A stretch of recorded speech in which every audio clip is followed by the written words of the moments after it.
آج میں اپنی ساری قوم کو مبارک دیتا ہوں، خراج تحسین پیش کرتا ہوں کہ کل 4200 پوائنٹس کے اوپر سارے پاکستان میں لوگ نکلے. اور کس لیے نکلے؟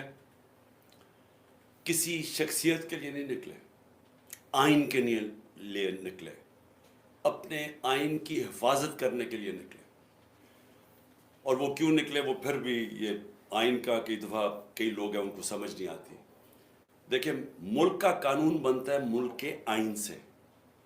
آئین فیصلہ کرتا ہے کہ ملک میں ہر ادارے کا کیا رول ہے، ہر انسان کے بنیادی حقوق کیا ہیں. یعنی ساری جو ملک چلتا ہے جس کو کہتے ہیں قانون کی حکمرانی، وہ ساری نکلتی ہے آئین سے. تو جب ایک ملک کا آئین ختم ہوتا ہے تو یہ سمجھیں کہ ملک ختم ہو جاتا ہے، کیونکہ جس ملک میں کوئی قانون نہیں ہوتا اس ملک کا کوئی مستقبل نہیں ہوتا. تو جو نظریہ ضرورت ہے، یہ جو پاکستان میں ہم آج تک حقیقی آزادی نہیں لے سکے، یہ نظریہ ضرورت جب آتا ہے تو یہ آئین کو ختم کر کے آتا ہے. اور نظریہ ضرورت کبھی آزاد معاشروں میں نہیں آتا، صرف غلام معاشروں میں نظریہ ضرورت آتا ہے. جب انگریز آیا تو اس نے حکومت کر رہا تھا تو اس نے اپنے لیے اور قانون بنائے ہوئے تھے، لوگوں کے لیے، عوام کے لیے اور تھے. تو انگریز کو جو اپنے لیے، کیونکہ اس نے اتنے بڑے لوگوں کے اوپر حکومت کر رہی تھی اور وہ اپنے برابر نہیں ان کو سمجھتا تھا، وہ اوپر تھا اور لوگ نیچے تھے. انگریز کے لیے اور قانون تھا، لوگوں کے لیے دوسرا قانون تھا. تو جب آزادی ملی تو اصولاً تو یہ ہونا چاہیے تھا کہ قانون کے سامنے سب ایک برابر ہو جائے جو کہ ایک آزاد ملک میں ہوتے ہیں. لیکن ہماری بدقسمتی کیا ہوئی؟ آتے ساتھ ہی مارشل لاء لگ گیا. مارشل لاء کا مطلب وہی کہ جو اوپر جس نے قبضہ کیا، جس فوج نے، وہ قانون کے اوپر چلے گئے. ان کے لیے پاکستان کے آئین کو ختم کرنا پڑا. تو انہوں نے پھر اپنے قانون بنائے، طاقتور اپنے قانون بناتا گیا. اور پھر جب بدقسمتی سے جب ہماری جمہوریت بھی آتی تھی تو جو الیکٹڈ پرائم منسٹر بھی تھا وہ بھی ایک ڈکٹیٹر کی طرح ملک چلاتا تھا، وہ بھی تنقید نہیں برداشت کرتا تھا. میں 70 کی دہائی کی بات کر رہا ہوں. وہاں بھی لوگ آزاد نہیں ہوئے، وہاں بھی لوگوں کو مارا پیٹا جاتا تھا. اپنی ایک فورس بنائی ہوئی تھی FSF، وہ لوگوں کو مارتے مورتے تھے، مخالفین کو ڈراتے دھمکاتے جیلوں میں ڈالتے تھے. یہ شروع میں تاریخ ہے. کیونکہ مارشل لاء کے بعد جب سویلین گورنمنٹ آئی تو وہ بھی اپنے آپ کو وہ بادشاہ سمجھنا شروع ہو گیا. اور پھر ضیاء الحق کا زمانہ آیا، پھر ختم ہو گیا آئین. اور پھر جب ہماری حکومتیں آئیں اس کے بعد ہماری بدقسمتی یہ ہوئی کہ وہ بھی اپنے آپ کو قانون کے اوپر سمجھنا شروع ہو گئے. تو وہ جب ملک میں کوئی غلط کام کرتے تھے تو وہ سمجھتے تھے کہ عدالت کی یہ جرات نہیں ہونی چاہیے ہمیں روکنے کے لیے. لہٰذا سپریم کورٹ پر حملہ کیا گیا، ڈنڈوں سے حملہ کیا گیا سپریم کورٹ کے اوپر. اور چیف جسٹس سجاد علی شاہ ایک بڑا دیانتدار ہمارے چیف جسٹس تھے، ان کو بھگایا گیا باقاعدہ سپریم کورٹ سے. اور ججز کو جان بچا کے لوگ بھاگے. اور پھر پیسہ چلایا بریف کیس سے، ججز کو تقسیم کیا گیا اور پھر سجاد علی شاہ کو ہٹایا گیا. اور تو یہ کیوں ہوا؟ کیونکہ جو جمہوریت کے ذریعے بھی، جو اپنے آپ کو الیکشن کے ذریعے بھی آتے تھے، وہ بھی اپنے آپ کو قانون کے اوپر سمجھتے تھے. وہ بھی سمجھتے تھے کہ ہمیں عدالت کون ہے ہمیں پوچھنے کے لیے. اور ابھی بھی آپ دیکھتے ہیں کہ یہ جو نواز شریف اور اس کی بیٹی، یہ کیا کہتے پھرتے ہیں کہ نواز شریف کے اوپر بڑا غلط ہو گیا، کیسز ختم کرو.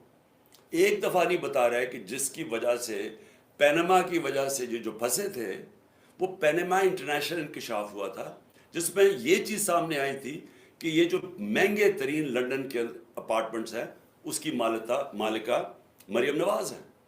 تو وہ تو پینما کے انکشاف میں آئے تھے. پھر 2 سال انکوائری چلی، عدالت میں چلی، پھر GIT بنی. اس میں ثابت ہوا کہ ان کے پاس کوئی طریقہ نہیں تھا، کوئی منی ٹریل نہیں تھی کہ یہ 4 مہنگی اپارٹمنٹس خریدی ہیں. اور پھر دبئی میں نوکری کر رہے ہیں پرائم منسٹر ملک کا، دبئی کے اندر نوکری کر رہا ہے اور تنخواہ لے رہا ہے. ملک کا پرائم منسٹر دبئی کی کمپنی سے تنخواہ لے رہا ہے. یہ ساری چیزیں سامنے آئیں. اس کا کبھی جواب نہیں دیا.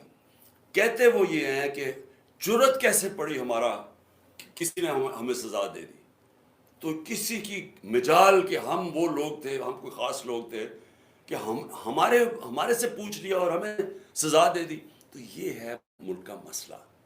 ہم کبھی بھی آگے نہیں بڑھ سکیں گے جب تک اس ملک میں قانون کی حکمرانی نہیں ہوگی, رول آف لا نہیں ہوگا.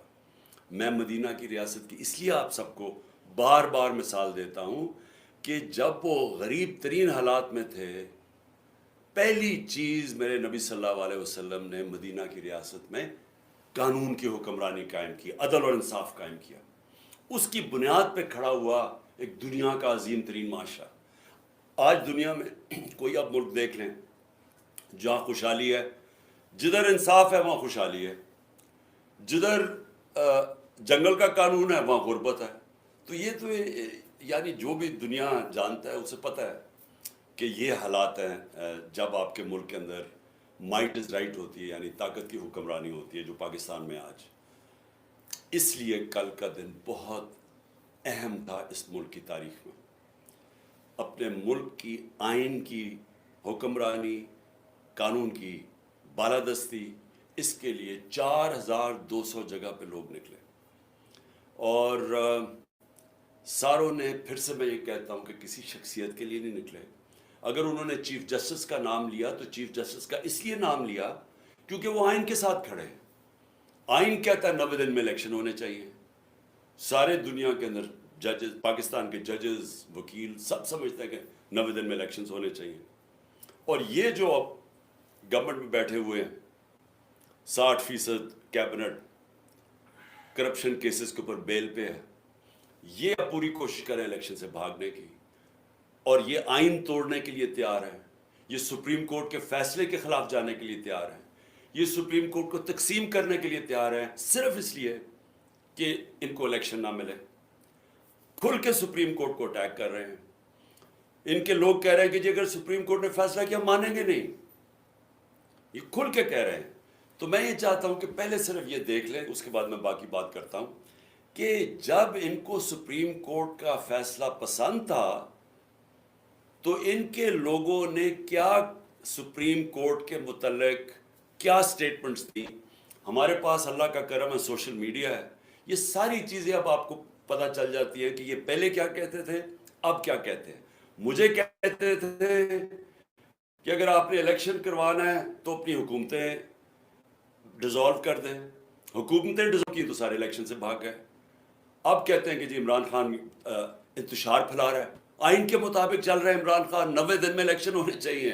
2 ہماری حکومتیں ہم نے ڈیزالو کی. آپ سب نے کہا, آئین بھی کہتا تھا, ملک کا قانون کہتا تھا کہ 90 دن میں الیکشن ہو. 90 دن گزر گئے, الیکشن نہیں ہو رہے. ہمیں کہہ رہے ہیں اکتوبر میں الیکشن ہوں گے. کس طرح اکتوبر میں؟ اس کا مطلب 70% پاکستان ڈس انفرینچائز ہے, یعنی ان کے الیکٹڈ نمائندے 70% پاکستان میں نہیں ہوں گے. ایک بدیانت دار الیکشن کمیشن نے شہباز شریف کی حکومت یہاں قائم کر دی جس کی کوئی قانونی اور آئینی کوئی جواز نہیں ہے, اور فضل الرحمان کی حکومت قائم کر دی ہے پختونخوا میں. سو اس لیے میں یہ سننا چاہتا ہوں, آپ کو سنانا چاہتا ہوں کہ کیا کہا انہوں نے جب ان کو سپریم کورٹ کا فیصلہ پسند تھا. سو واضح ہو گیا کہ جب ان کو ضرورت تھی تو ان کو سپریم کورٹ کی سینکٹی, اس کے فیصلوں کی اہمیت کی سمجھ آ گیا کہ کیوں سپریم کورٹ کا فیصلہ ضروری ہے. اور اب جب کہ 15 کے 15 سپریم کورٹ کے جو ججز ہیں وہ ایک چیز پہ سب متفق ہیں کہ 90 دن کے اندر الیکشن ہونا چاہیے جب اسمبلیز ڈیزالو ہوں. تو اب یہ سارے مل کے کہ کیونکہ کہیں سپریم کورٹ فیصلہ نہ کر دے 90 دن اور الیکشنز ہو جائیں, وہ الیکشنز کے خوف کی وجہ سے یہ اس وقت یہ سب کچھ آپ تماشا دیکھ رہے ہیں. اور یہ اس لیے کیوں الیکشن سے بھاگے ہوئے مجھے آپ کو بتانے کی ضرورت نہیں ہے کہ 2 دن پہلے رپورٹ آئی, عوام کو تو پتہ ہے کہ جو میں باتیں کر رہا ہوں, بلومبرگ جو کہ ایک انٹرنیشنل, ایک دنیا کی معیشت کے اوپر ایک ایسا ریسپیکٹڈ رسالہ ہے جو ساری دنیا میں پڑھا جاتا ہے, وہ کہتا ہے کہ پاکستان کا آج حال سری لنکا سے برا ہو گیا ہے. جو سری لنکا کے اندر جو مہنگائی ہے وہ پاکستان کی اس سے آگے بڑھ گئی ہے سری لنکا سے مہنگائی کی وجہ سے لوگ سڑکوں پہ آئے تھے. تو سری لنکا سے آج ہمارے حالات برے ہو گئے جب سے جنرل باجوہ نے تحفہ دیا ان چوروں کو ہمارے اوپر بٹھانے کا. 1 سال پہلے میں پھر سے کہتا ہوں دشمن بھی پاکستان سے وہ نہ کر سکتا جو جنرل باجوہ اس قوم سے کر کے گیا. ان کو بٹھایا اوپر انہوں نے آ کے ساری اکانومی تباہ کر دی. اپنے آپ کو انہوں نے 1100 ارب روپے کے کیسز معاف کروا لیے. انہوں نے آتے ساتھ ہی اپنے آپ کو ECL سے کیبنٹیں ہٹا دیا تاکہ یہ باہر جا سکے, کیونکہ سارا پیسہ باہر پڑا ہوا ہے, عیاشی باہر ہے. اور انہوں نے ملک کی معیشت کو تباہ کر دیا. اور آج جو لوگ پسے ہوئے ہیں مہنگائی میں, جو لوگوں کے آج حالات ہے, پھر سے میں بتا دوں 100 روپیہ 1 سال پہلے جتنی چیزیں خریدتا تھا وہ صرف آج 62 روپے خرید سکتا ہے. 62 روپے رہ گئے ہیں اس 100 روپے میں سے. تو خریدار 100 روپے سے گر کے ایک آدمی کے پاس جو 100 روپے کا نوٹ ہے وہ صرف 62 روپے خرید سکتا ہے. اور اگر سینسٹیو پرائز انڈیکس پہ چلے جائیں کھانے پینے کی چیزیں تو وہ صرف 52 روپے رہ گئے ہیں 100 روپے میں سے, اور گرتا جا رہا ہے. ہر روز مہنگائی بڑھ رہی ہے. دنیا میں مہنگائی کم ہو رہی ہے یا مہنگائی بڑھ رہی ہے؟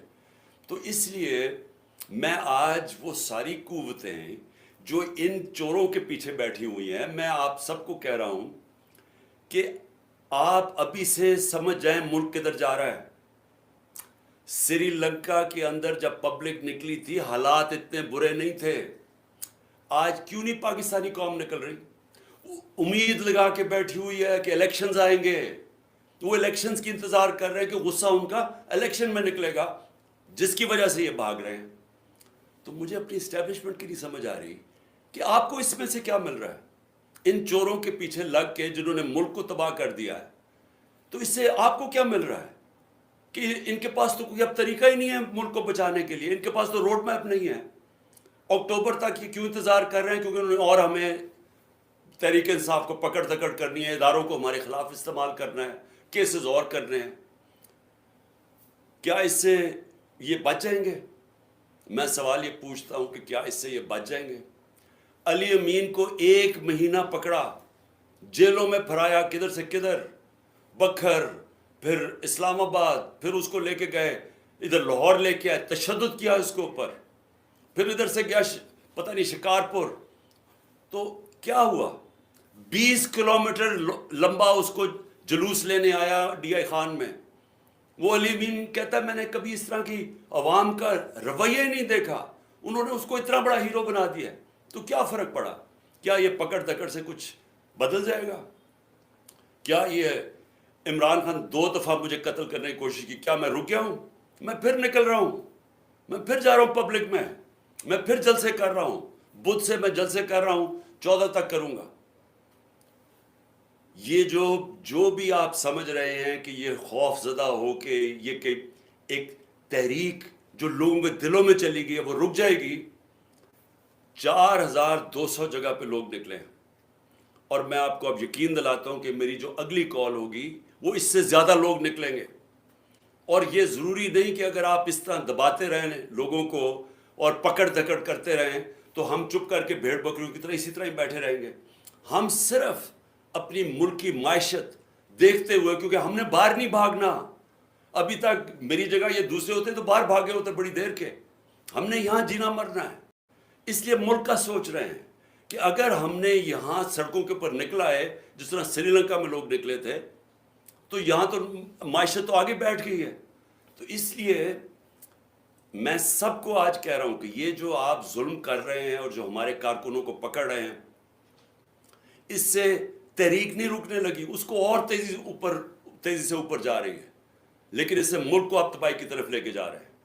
اور جو اسلام آباد میں ہوا, آپ یہ سوچیں کہ کیسے ہو سکتا ہے کہ پہلے ایک ہائی کورٹ جسٹس بابر ستار وہ اجازت دیتے ہیں کہ جی یہ فنڈامنٹل رائٹ ہے ہمارا ریلی نکالنے کا, وہ کہتا ہے فنڈامنٹل رائٹ ہے.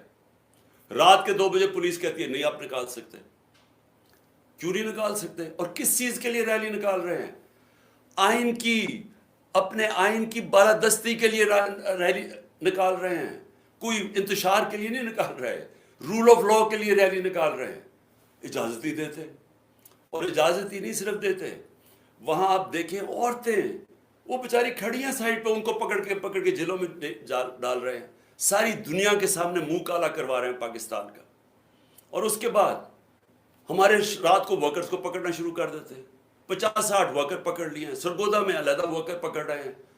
تو کیا یہ اس سے ثابت کیا کر رہے ہیں آپ کہ وہ اسلام آباد کا جو آئی جی ہے وہ ایک جرائم پیشہ آدمی ہے؟ مجھے پتہ ہے، میں نے اس کا کیس دیکھا ہوا ہے، سیف سٹی کے اندر وہ کرپشن کے اندر سزا ہونے لگی تھی اس کو. دوسرا جرائم پیشہ آدمی شہباز شریف جب پرائم منسٹر بنا اس کو سزا ہونے والی تھی 24 ارب کے کیس میں. اس نے پہلی چیز اپنی طرح کے لوگوں کو اس کو لا کے وہاں بٹھا دیا، اور کیونکہ وہ غلام ہے شہباز شریف کا، وہ پولیس والا نہیں ہے. پولیس کتاب پہ چلتی ہے، رول آف لاء پہ چلتی ہے، پولیس کے قانون لکھے ہوئے کتاب میں ہیں کہ کیا کر سکتے ہیں کیا نہیں کر سکتے. لیکن یہ غلام ہے شہباز شریف کا، مجرم شہباز شریف کا، کیونکہ یہ اس کی وجہ سے بچا ہوا جیل میں، لہٰذا اس کے گندے کام کرنے کے لیے تیار ہے. یہی آدمی ملوث تھا ڈرٹی ہیری کے ساتھ مجھے جوڈیشل کمیشن میں مروانے کے لیے، یہ اس کے اندر بھی شامل تھا. اس نے مل کے جو ہمارے اسلام آباد کے کوئی 500 ورکرز کو پکڑ چکا ہے، باری باری کبھی جیلوں میں ڈالتے ہیں، پکڑتے ہیں، لوگوں کے گھروں میں پولیس گھس جاتی ہے. یہ کون سی جمہوریت ہے؟ اور کیا ہوگا اس سے؟ کیا یہ جیت جائیں گے چور الیکشنز؟ میں اس لیے آج ساروں کو پیغام دینا چاہتا ہوں کہ یہ جو اگلی باری میں کال دوں گا وہ اس سے بہت بڑی کال ہوگی، اور یہ آپ جیل ہوگی. کسی بھی جو ماہر بھی نہیں ہے پولیٹکس کا، جو اکانومسٹ ہے، وہ بھی کہہ رہے ہیں کہ جب تک آپ کی الیکشن نہیں ہوگی پولیٹیکل سٹیبلٹی نہیں آئے گی، اور تب تک آپ کی معیشت اٹھ ہی نہیں سکتی. تو صرف عمران خان کو باہر رکھنے کے لیے ملک کو تباہی کی طرف لے جایا جا رہا ہے. یعنی یہ تاریخ معاف نہیں کرے گی کسی اس انسان کو جس نے جو یہ کر رہا ہے اس ملک کے ساتھ. اس سے بڑی غداری ملک سے ہو سکتی نہیں ہے جو آج ہو رہی ہے.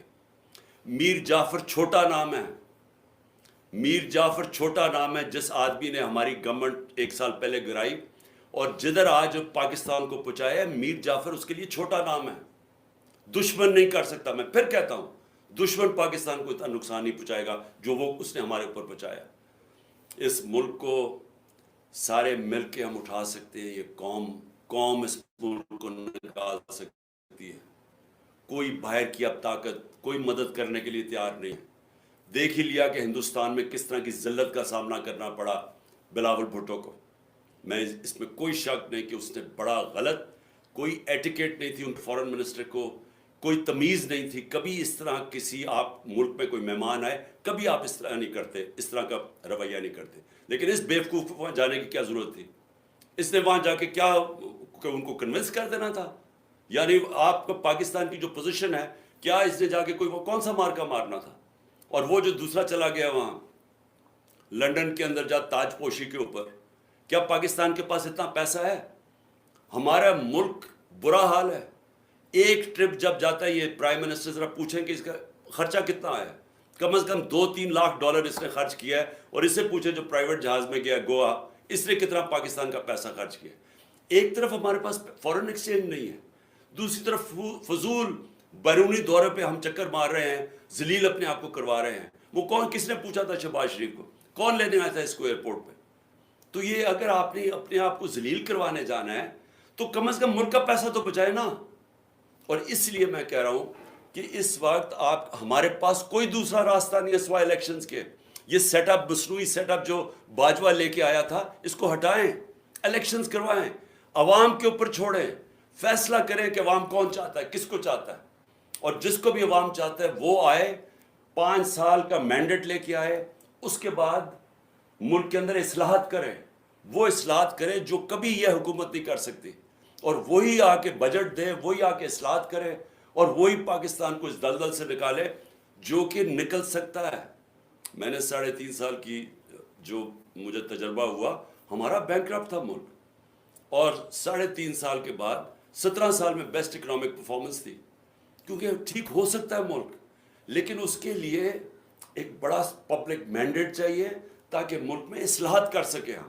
اور انشاءاللہ جب بھی اللہ نے موقع دیا، ہم نے پلان ایسا بنایا ہوا ہے ایمرجنسی قسم کا پلان بنایا ہوا ہے.